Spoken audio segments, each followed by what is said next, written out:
bonsoir à tous. Alors ce soir on a décidé d'aller regarder les étoiles. Du coup pour ça on va faire un peu de route. On va aller au sud de l'Oise et on va se poser dans un coin. J'espère pas avoir des étoiles filantes, peut-être même des ovnis, on sait jamais. Mais qui est en train de me filmer là? Salut les kids, c'est le VS, propriétaire d'une chaîne gaming inactive depuis 1897 et également caméraman professionnel de cette chaîne sur environ 2 ou 3 vidéos. Une vidéo? Une vidéo, oui, bah, c'est vrai. C'est la deuxième là. Oui, là c'est la deuxième. Bon, ça, une troisième aussi, mais elle n'a pas été publiée, c'est la vidéo mystère. C'est le caméraman pour l'original. Voilà, c'était moi le caméraman pour l'original. Donc si vous avez des réclamations à faire, bah c'est moi. C'est moi l'horrible cadreur. Bon bah écoutez, nous allons chercher des ovnis dans la nature.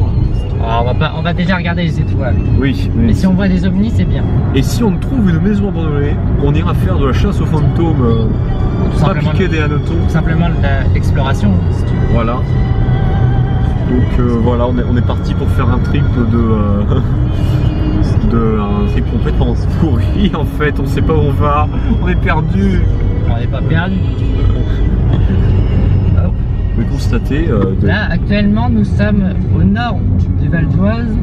Attends, c'est là. Non, c'est pas là en plus. Voilà, vous voyez, on sait parfaitement où on est. Alors là on est en train de tourner autour d'un rond-point. Vous pouvez voir magnifique bâtiment vert. On va bien s'éclater ce soir, je le sens, et on a prévu la bouffe, important. Pizza. Voilà, c'est... Pizza, donuts. N'oubliez pas manger 5 fruits et légumes par jour. Allez, j'ai pris des tomates. Ah ouais, et attends, il y a des brocolis sur une pizza, s'il te plaît. Ah ouais? Ouais, je crois, enfin je suis pas sûr, mais peut-être. Bon et on fait tout ça, on finit la route, on se retrouve sur place. Et tout ça sur une musique de James Bond. You only live twice.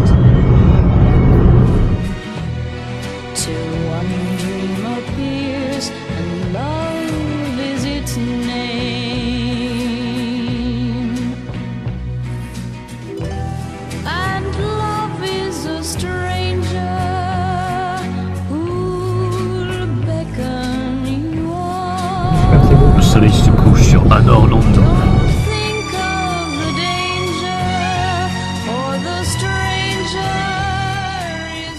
Bon, messieurs, dames, nous nous sommes retrouvés dans un champ. Pas bien là?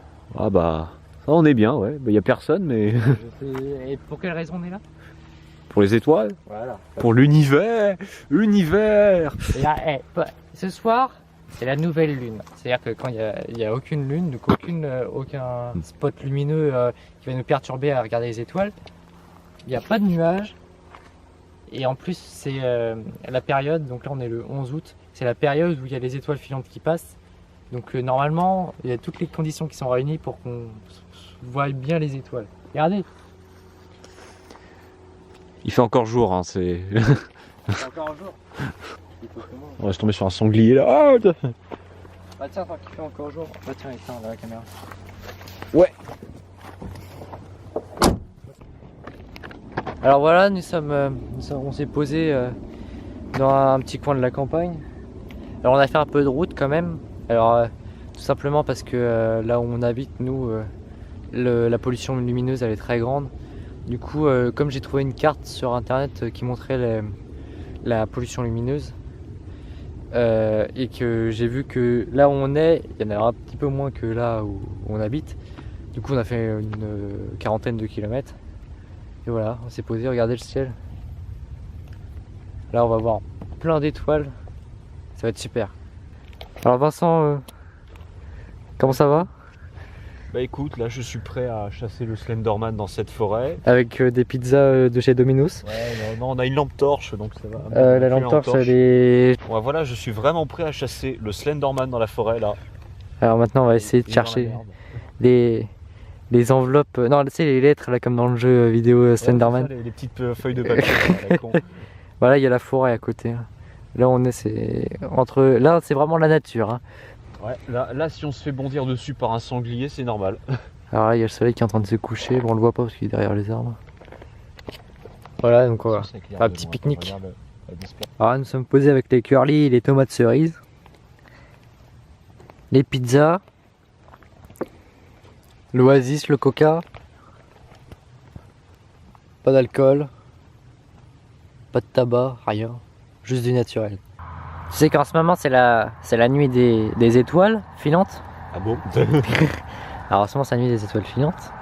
Ouais, mais je sais, on est venu pour ça. Et on va faire un petit quiz pizza pour se connaître tes connaissances en astronomie. Alors, tu t'y connais ou pas? On va voir.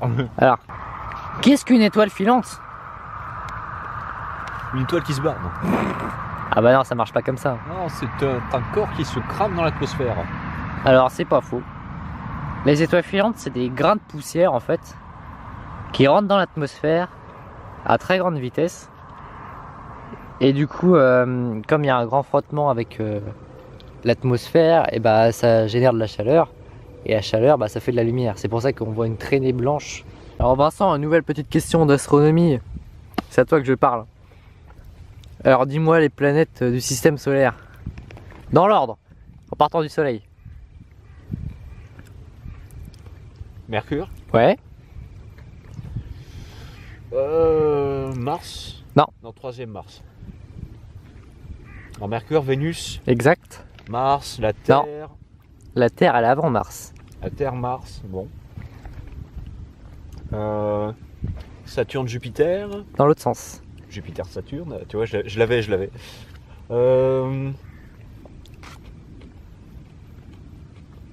Neptune. Une autre avant. Uranus. Exact. Neptune. Et voilà. Exact, il m'a corrigé. Ouais, t'as tout bon. Et celle que. Et la dernière qui n'est plus une planète, tu te souviens? Pluton. Exactement. En quelle année elle a été retirée des planètes? 2008. Un peu avant. 2006. 2006. Depuis 2006, Pluton c'est plus une planète. Parce qu'ils ont trouvé des corps célestes plus grands que Pluton. Alors ils se sont dit, bon, bah, Pluton c'est plus une planète. Ce qui est incroyable de se dire quand même, c'est que entre le moment où on a découvert Pluton et le moment où elle a été déclassifiée comme planète, elle n'a même pas le temps de faire une fois le tour du Soleil. Il y a un moyen mnémotechnique pour se souvenir du nom des planètes, dans l'ordre bien sûr. Il y avait deux phrases. Il y a une, c'est mon vieux, tu m'as jeté sur une navette. Et tu retiens les initiales. Mon vieux, MV, tu m'as, TM, jeté sur Jupiter, Saturne, une navette, Uranus, Neptune. Ah. Il y en a une autre, c'est me voici tout mouillé, j'ai suivi un nuage. Ouais, la rose. Elle est bien celle-là à retenir. Me voici tout mouillé, j'ai suivi un nuage. Alors Vincent, une nouvelle question. Combien de satellites possède la Terre naturelle, bien sûr? Un. Qui s'appelle? À une. Oui. Combien de satellites possède Mars? 2. Ouais. Bon, après les noms, tu connais? Je saurais pas dire, j'aurais des doutes. C'est Phobos et Deimos. Ah, voilà. Jupiter, alors on a combien? Une chier. Plus de 60. Et tu connais un... Titan, Ios. Ah non, Titan c'est Saturne. Merde. Ah. Ios c'est Jupiter et un autre qui est très connu de Jupiter. Je sais pas. Europe. Ah merde. Pas chier celui-là. Alors Saturne, combien elle en a? 8 je crois. Ah non, elle en a autant que Jupiter. Ouais. Une 60aine. Uranus. Alors là. Elle en a, ouais, là, c'est des trucs un peu plus compliqués. Uranus, elle en a 27.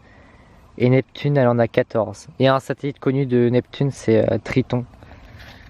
Après, il y a des satellites comme Europe ou Titan. Je crois que c'est sur. Ouais, où il y aurait la possibilité qu'il y ait de la vie. C'est ça, je crois. Hein. Ou, Il y a une des deux où il y a des geysers. Je sais plus ouais, laquelle, je ouais crois des geysers, ouais, c'est Titan, je crois.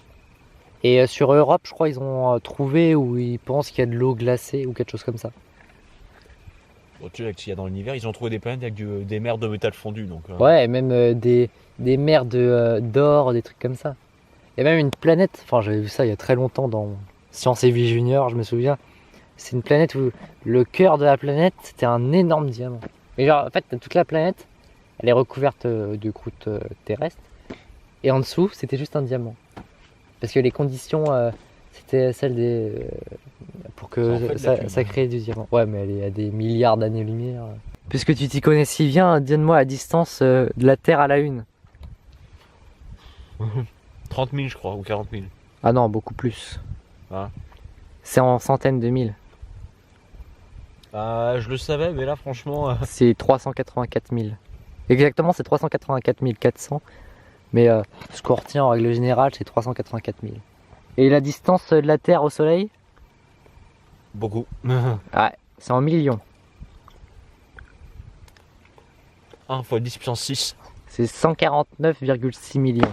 Et la distance de la Terre au Soleil, c'est ce qui sert dans l'univers à calculer l'unité astronomique. Par exemple, on dit une planète, elle est à 50 unités astronomiques, et ben ça veut dire qu'elle est à 50 fois la distance qui est entre la Terre et le Soleil. Chercher les manteaux. T'as froid? Ouais, un peu. Ah bah t'as peut-être besoin des clés pour ça. Envoie les clés.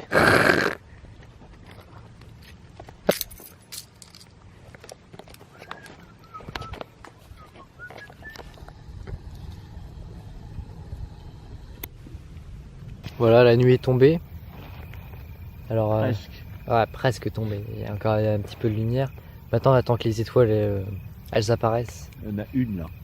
Comme ça. Derrière toi. Ouais, on l'aperçoit la caméra. Elle est en plein milieu là. On attend que toutes les étoiles apparaissent. Et après, on va essayer de les photographier avec un mode spécial là.